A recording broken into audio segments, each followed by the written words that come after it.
Assalamualaikum warahmatullahi wabarakatuh. Perkenalkan, nama saya Ahmad Rizal dengan NPM 23031010052 dari program studi Teknik Kimia. Baik, hari ini saya akan mereview tugas yang diberikan oleh Bapak Fasul, yaitu tentang ketuhanan, di mana saya harus mereview video YouTube yang ditugaskan, yaitu statement-statement tentang Coki Pardede. Nah, statement pertama yang diucapkan Coki Pardede yaitu pilih ateis. Jadi kalau di sini kalau gua pribadi gua tidak menjadi spokespersonnya orang-orang ateis yang ada di Indonesia. Iya. Kalau gue secara pribadi sebenarnya karena proses pemikiran secara panjang yang akhirnya membuat gue menyimpulkan bahwa sepertinya ateisme itu adalah yang paling dekat dengan kebenaran yang gue pahami.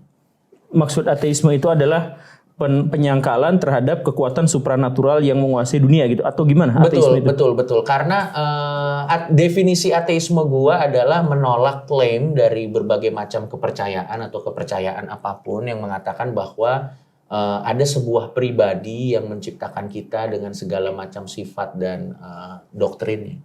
Jadi sebenarnya gua menolak klaim tersebut aja gitu. Jadi Nah, berdasarkan penggalan cuplikan video tersebut, saya terkesima dengan statement Coki, yaitu tentang keateisan adalah sebuah kebenaran. Nah, menurut saya pribadi dan pendapat saya, Allah Subhanahu wa Ta'ala itu sudah menurunkan kebenarannya dalam bentuk kitab. Nah, kitab tersebut kitab apa? Mulai dari kitab Taurat, kitab Injil, kitab Zabur, dan yang terakhir yaitu Al-Quran. Nah, di mana Al-Quran adalah sebenarnya hal yang Allah berikan melalui Nabi Muhammad SAW.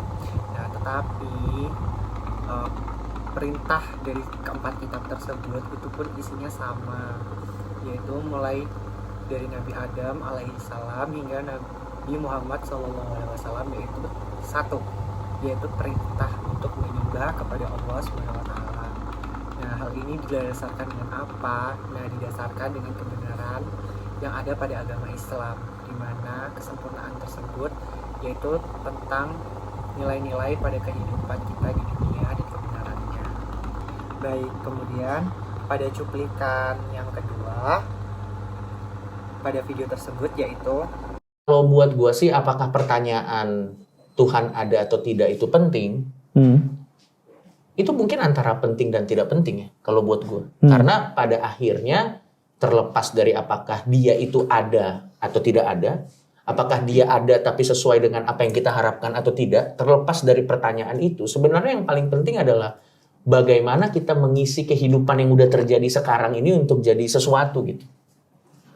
Gitu. Dan gua rasa kadang dan kebanyakan perdebatan filosofis yang terjadi itu adalah apakah Tuhan ada dan tidak ada. Bahkan ini dilakukan oleh sebagian ateisme juga ya, orang-orang ateis ini dilakukan apakah Tuhan ada dan tidak ada, perdebatannya di situ tanpa dia sebagai individu bisa memberikan sumbangsi apa-apa kepada masyarakat gitu loh. Jadi dia terjebak di situ gitu.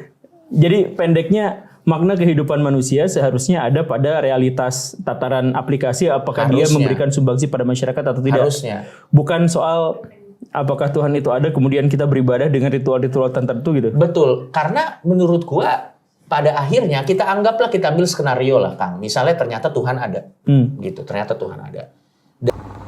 pada statement pada cuplikan video tersebut, nah saya sangat menyangkal bahwa tentang pendapat Coki, yaitu keberadaan Tuhan itu bisa dikatakan ada dan tidak ada. Tetapi saya sebagai umat Islam, umat Nabi Muhammad SAW, saya menentang keras atas pendapat yang dikatakan oleh Coki tersebut, di mana bahwasannya pada agama Islam sendiri Allah Subhanahu wa Ta'ala sudah ada sebelum kita diciptakan. Bahkan sebelum manusia pertama sendiri diciptakan, Allah itu sudah ada. Dan pada Al-Quran sendiri dikatakan bahwa Allah itu Maha Esa. Jadi tidak Maha Esa, yaitu berdiri sendiri, di mana Allah adalah Tuhan, tempat untuk meminta bercerita dan berdoa dan disembah. Jadi menurut saya pendapat dari Coki tersebut tidak relevan dan